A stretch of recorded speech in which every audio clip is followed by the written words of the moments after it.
Hey, it's Dr. John Terry, the Black Belt leader, and welcome to Delegating, the Art of Engaging Others. I want to thank you for taking time out of your schedule to be with me. I encourage you to grab a pen and a piece of paper to take some notes, and we're going to jump right into tonight's session. You know, I recently heard my mentor, Dr. John Maxwell, telling a story about a man who told him at the end of a meeting that Dr. John was speaking at that his load was too heavy for him to bear. I love Dr. John's response. He turned and he looked at the man and he said, "Your load is too heavy because you don't have enough people to help you carry it." Now, delegating is the art of engaging other people.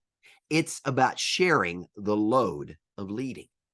And whether you're leading a family, an organization, or a movement, there's a lot to do. And the more people you have involved, the less any one person has to do. Now, if you want to achieve great things in life, it's important to remember this: one is too small a number to achieve greatness. So we're going to focus in this session on some keys to effective delegation. And here's what I hope: that at the end of tonight's session, you're not only going to know how to effectively delegate and how to engage with those that are around you, but you're going to know how to delegate with ease. But for those of you that maybe this is your first time joining me for an event, let me quickly introduce myself and we're going to jump right into tonight's training. I'm Dr. John Terry. I'm known as the Black Belt Leader. I'm a three-time Martial Arts Hall of Fame inductee who creates Black Belt leaders in life. I teach and train individuals to become masters of their lives and Black Belt practitioners of their chosen art, profession, or trade. I also help organizations stand out as world-class experts in their specific industry by teaching them to invest and develop and cultivate their most important asset, and that's their people, improving efficiency, improving productivity, and improving profitability. Now, I'm also the president of Real Life Management, a human behavior intelligence firm that's focused on helping people do one thing: remove the roadblocks that are limiting their personal and professional success. Now, we've developed a proprietary 3-minute assessment tool, and you'll learn a little bit more about that through tonight's session, that we've used for over 3 decades, that you can have access to be able to discover who you truly are and whether or not you tend to delegate, or you're one of those people who, by aptitude and attitude, believes you need to do it all yourself.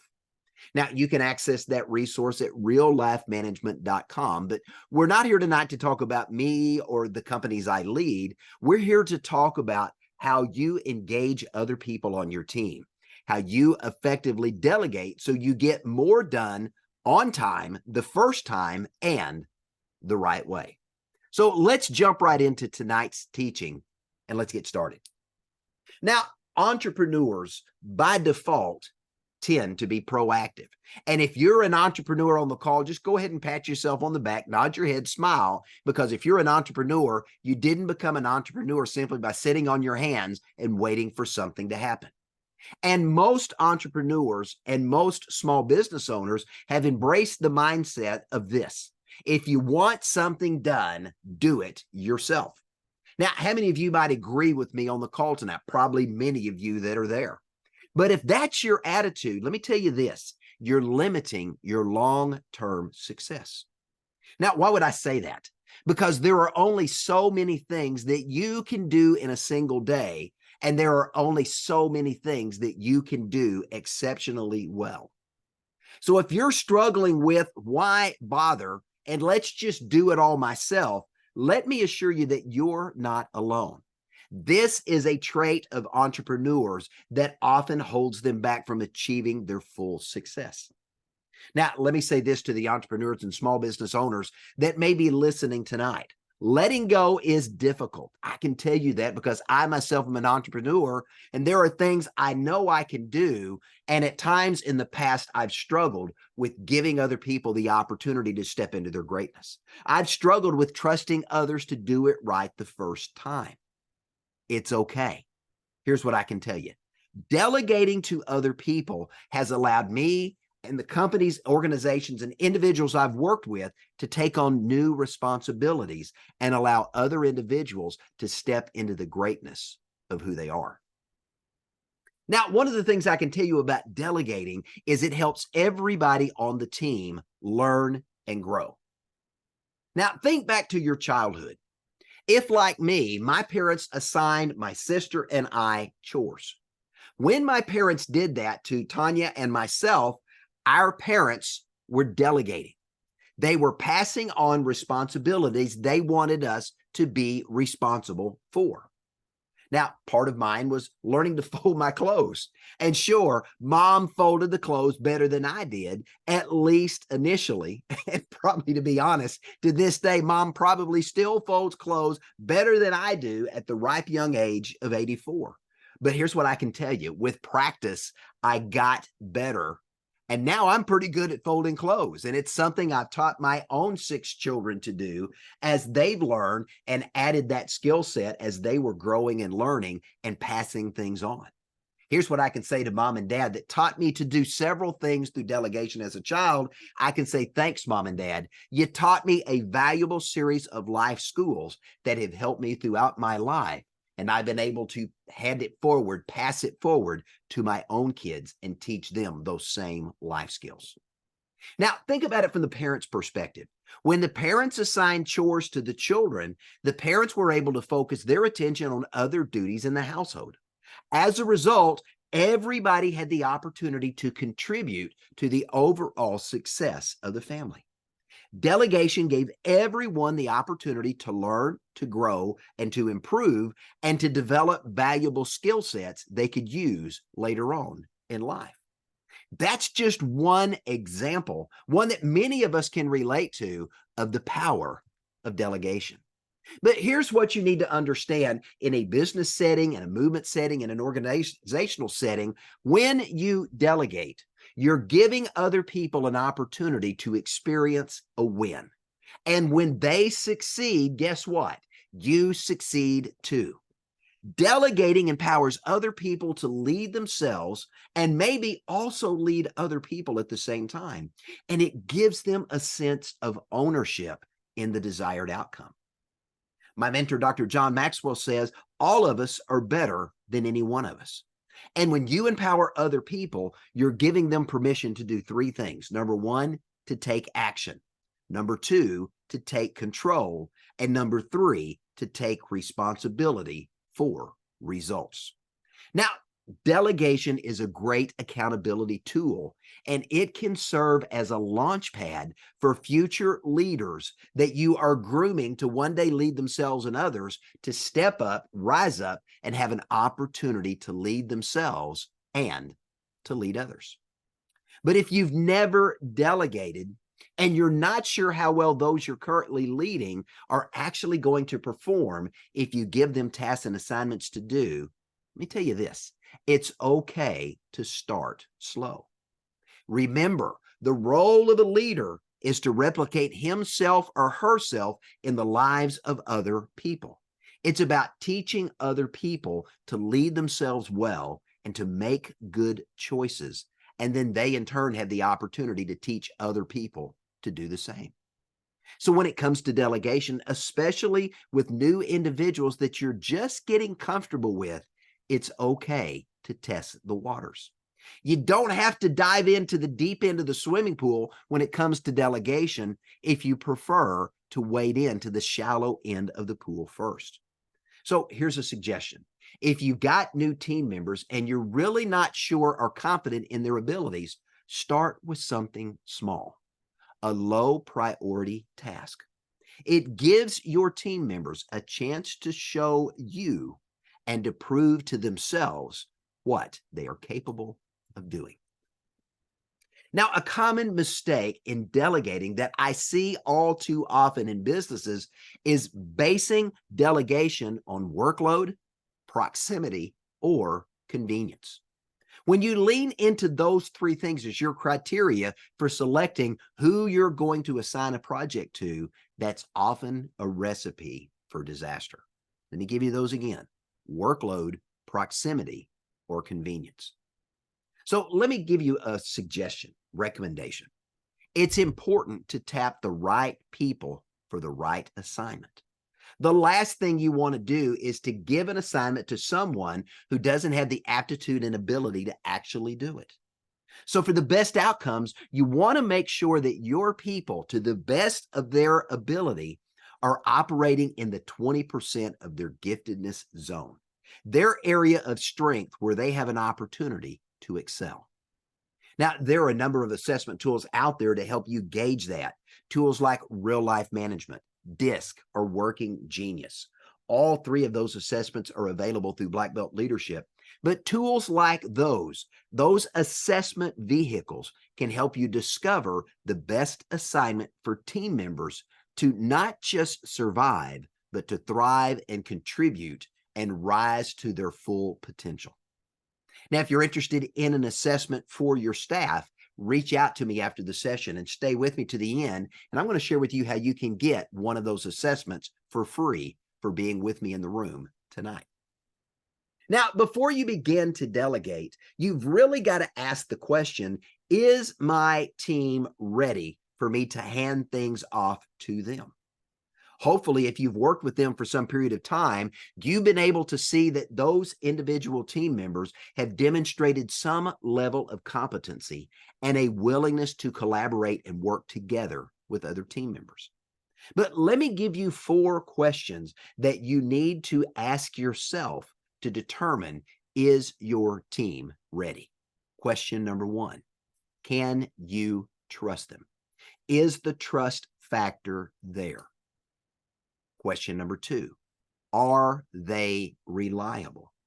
Can you count on them?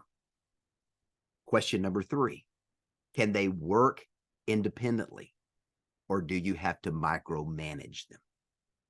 Question number 4, are they ready to stretch and grow? Let me give those 4 to you again. Can you trust them? Are they reliable? Can they work independently? And are they ready to stretch and grow? Now, if the answer to those 4 questions is yes, then your team is likely ready for delegation. But remember, when you delegate, when you hand an assignment or a task off to somebody else, you've got to be willing to let go. This is a challenge for business owners and entrepreneurs of being willing to let go. You've got to give your team members what they need to understand the task or assignment that's been given to them. They've got to understand what the desired outcome looks like. You've got to allow them to ask questions so they can have clarity and know what's expected. But after that, you've got to give them the autonomy, in the words of Mater, to get her done. Now, going back to the movie Frozen, sometimes you've just got to let it go. And when you give them the whole task and you let it go, what are you doing?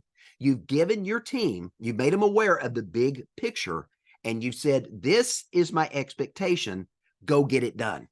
Now, because they understand what is expected, what is required, and what the desired outcome looks like, they're willing to move forward and to accomplish what you've asked them to do. But when it comes to delegating, it's important to remember that every task, every assignment has to come with a deadline for completion. Otherwise, you're not delegating, you're suggesting. And when you make a suggestion, that's open-ended, that they can do at any point in time they choose to do so or simply ignore. Delegation always comes with a timeline. Remember, your team can't meet a timeline they don't know exists. And if there's multiple steps in the process, the task or assignment you've given them, they need to clearly understand which step needs to be done at what time and in what order, and how those individual deadlines and steps in the process impact the overall success of whatever it is you've assigned them to do. So here's a tip. Document your deadlines. Give them an outline of what they need to do and what the mini wins look like, leading to the big ultimate win, so your people that have been given those tasks and assignments can schedule, plan, and complete things accordingly. Now, here's something I can tell you that successful organizations do, but unsuccessful organizations, for whatever reason, choose not to do to their own detriment, and that's sharing the big picture. The most successful organizations that I've worked with over the last 30 plus years in this industry share their overarching why they do what they do, and they share the big picture with the team. So the team members not only understand their role in the process, but how everyone in the organization is collaboratively working together to achieve a desired outcome. And more importantly, in that big picture why, how does the desired outcome serve the audience that you as an organization are serving, your end user, client, or customer? But here's what I can tell you. Having observed organizations that do this well and organizations that fail miserably, the organizations that do this well, that share the big picture why, their teams see the value of what they're working on and how it ultimately benefits the organization and the audience, the clients and the customers. And that clarity motivates, inspires, and rallies them to come together as a cohesive unit and work together to give their very best to accomplish what they've been assigned to do. Now, it's also important for you as a leader to remember when you're delegating to make sure you keep an open door and an open mind. Now, what do I mean by that? Team members, people you're assigning projects and tasks and responsibilities to, need to feel comfortable that they can approach you with questions. They can seek clarity. They can challenge the status quo of how things are done and share ideas that may improve the outcome for everyone concerned. So it's important for you as the leader to give your team members a voice, to be open to hearing their ideas, even if you don't like them, especially at first. When you listen with an open mind, here's what happens. Individuals on the team are going to approach a project or a task with a different mindset than perhaps what you have. And they may see a different or better way of doing something than it's currently being done or has been done in the past. And at the end of the day, isn't that what we want? Constant improvement and doing things better. Remember, and Carly Fiorina said it well in her book, Find Your Way, leaders challenge the status quo to change things for the better. That idea that a team member may share, an aha moment they may have, may improve the outcomes for every single person on the team. And more importantly, it may create a better outcome or a better experience for the customer. Remember, at the end of the day, it's not about your idea or their idea. It's about the best idea to get things done right the first time and on time. And always remember this, the best idea should always win. Now, the more clear you can paint the picture of what success looks like for you and the individuals on your team that are working together, the more clarity you're going to give them. And the more clarity your team members have, the greater the likelihood that the outcome you desire is going to be the actual outcome experienced by the organization and the clients and customers you serve. So if you want a successful outcome, it's important to share the picture of success with your team.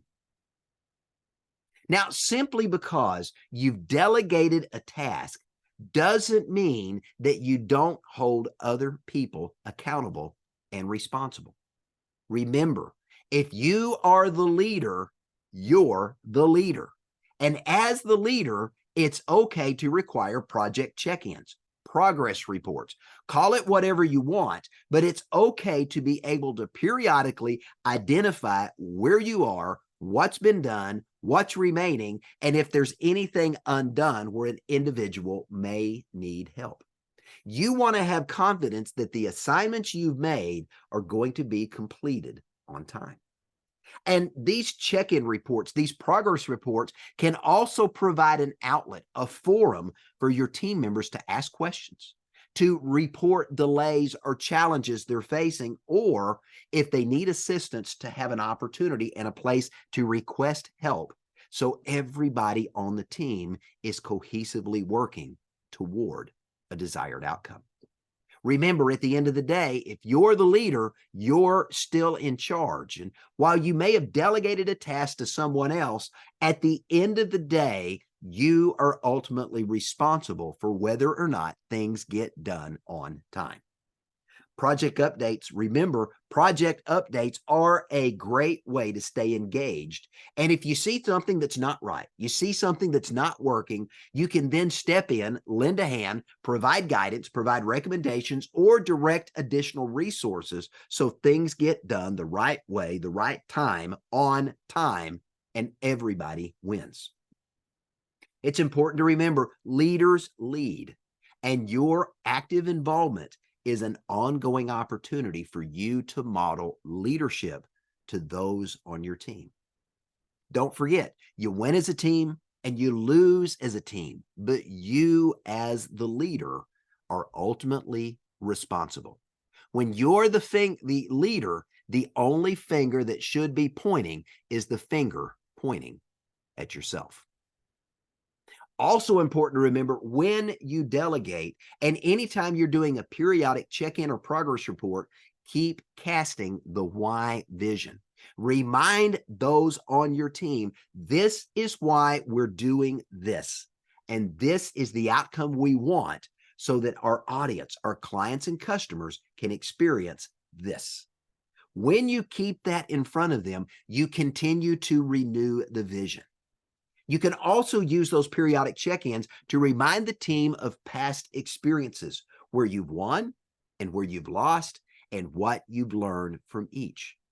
Shared experience is reflected experience, and it's how we individually and corporately learn, grow, and improve. And as I've already shared, but I'm going to share it again, when you're delegating, you've got to define exactly what a win looks like.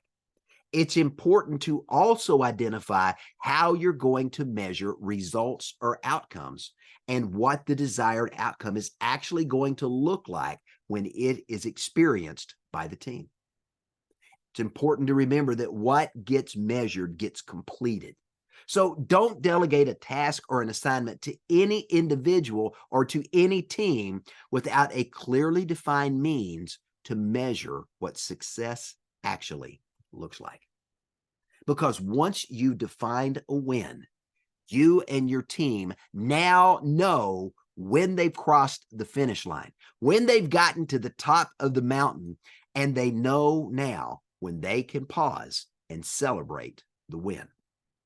Now, being able to identify what a successful completion looks like is not just important for you and the organization, it's important for the morale of the team. Because when team members know what constitutes a win and they know what it looks like when they get there, they're going to celebrate, and so will you. So every time your team hits a benchmark, they achieve steps along the way to this massive goal that you're trying to do. And again, when they complete the project, celebrate the wins. Make it an event. It doesn't have to be a big event, but you want to do something to acknowledge the success and the effort that's been put forth to bring that success to pass. Because Tony Robbins says it well, what gets rewarded gets repeated. So if you want more success, you want to reward and celebrate the team every time they experience a win. Now, we've already touched on it, but don't forget that as a leader, it's important for you to know your team, what they're capable of doing and what they're not. Each team member is going to have different strengths, different abilities, and they're going to have a different vantage point from which they're going to approach a challenge or a problem. Not everybody is going to approach a task the same way. So, as a leader, again, I want to remind you, delegate duties that align with the strengths of each team member so they have an opportunity to excel in the 20% of their greatest giftedness, what we call their strength zone. Now, again, you may want to assess your team so you know their strengths, their aptitude, as well as their weaknesses. And we've got some great assessment tools that we can use to help you with that if you're interested. But it's also important to remember that the outcome is what you're looking for. Other people may approach the process differently than you would, and normally that's okay. Remember, there's always more than one way to get things done, and there's always more than one right way to get things done.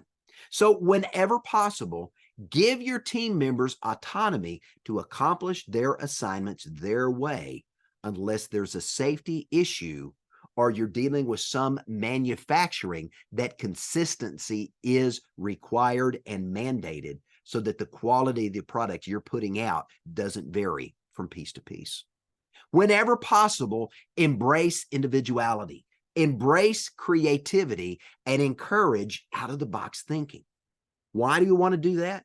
Because remember, just because you've always done it that way doesn't mean there isn't a better, more efficient, more effective way to do so and achieve the same or a better outcome. Remember, it's the best idea that needs to win. And when you embrace individuality, you give everybody an opportunity to speak and share their mind. Guess what? The best idea is going to come to the surface. And after it's bantered and battered around and discussed by the team, and you embrace that best idea, you implement it, and everything on the team continues to get better.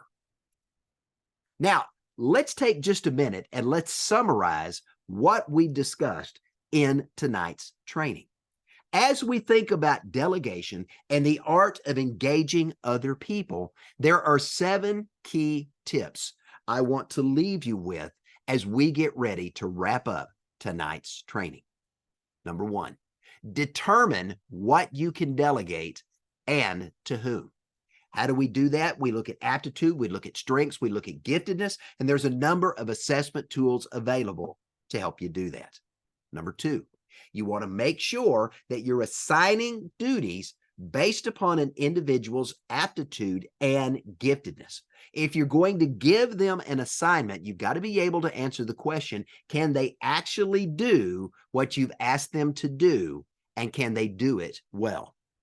And not only can they do it well, does it give them fulfillment and satisfaction so they stay motivated to get it done?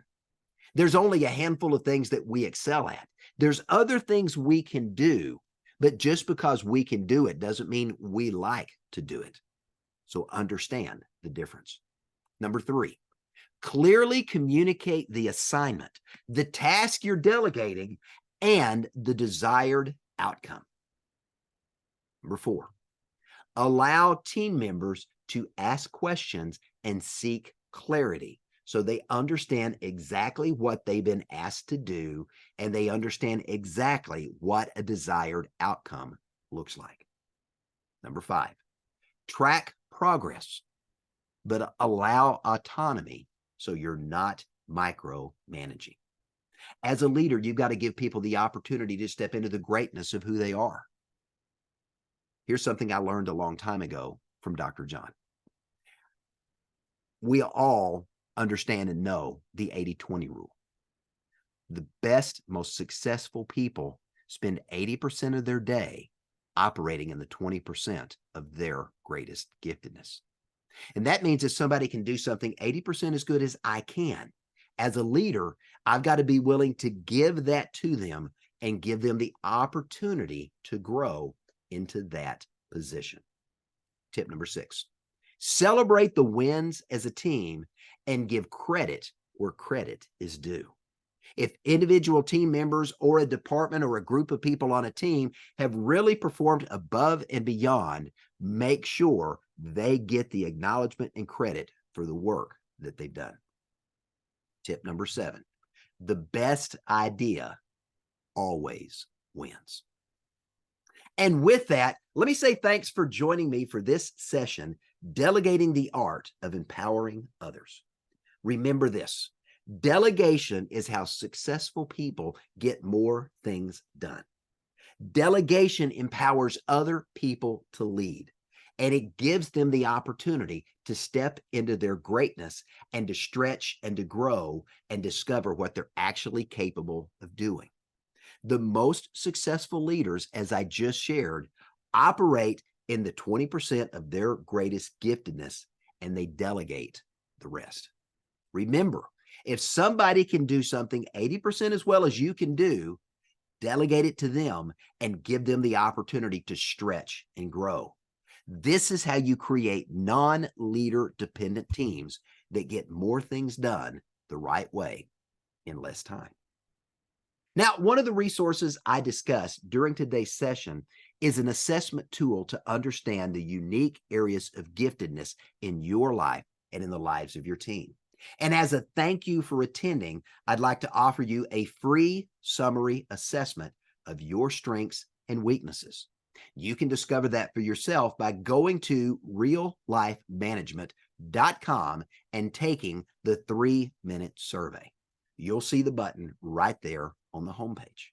And let me mention, if you're an organization, you're interested in taking your entire team through a living real life assessment and debrief, you can contact our office to find out pricing and schedule a convenient time for us to do that. This 3-minute survey is also a great HR hiring tool, and I can share with you, or one of our team members can share with you, how we've used that to successfully improve the quality of hiring to get non-leader dependent teams put together that get more done in less time and operate like a well-oiled machine. Now, let me also encourage you to visit my website, beablackbeltleader.com. That's beablackbeltleader.com, or you can go to blackbeltleadership.com. Either one of those domains will route to the same website. There, you're going to find a number of free and paid resources that are available to you, as well as access to my YouTube channel, my podcast, and my weekly newsletter that's available on LinkedIn and Substack. You'll also have access to a variety of my social media channels where every day I'm posting leadership tips, tools, insights, and resources to help you become a black belt master of who you are and what you do. And don't forget, everyone is leading someone somewhere right now, even if the only person you're leading is yourself. So the question you and I must answer every single day is, how well am I leading myself? Because you can't lead others any better than you're leading you. Let me challenge you. Don't just be a leader. Be a black belt leader and commit to living your life with black belt excellence. I'll leave you with this thought. When you discover, develop, and deploy your own unique black belt leader within, you can rise to your full potential and you can become a world-class master of who you are and what you do. I'm Dr. John Terry, the Black Belt Leader. Thanks for joining me for this session on Delegating, the Art of Empowering Others. Thanks for joining me. Have a great day.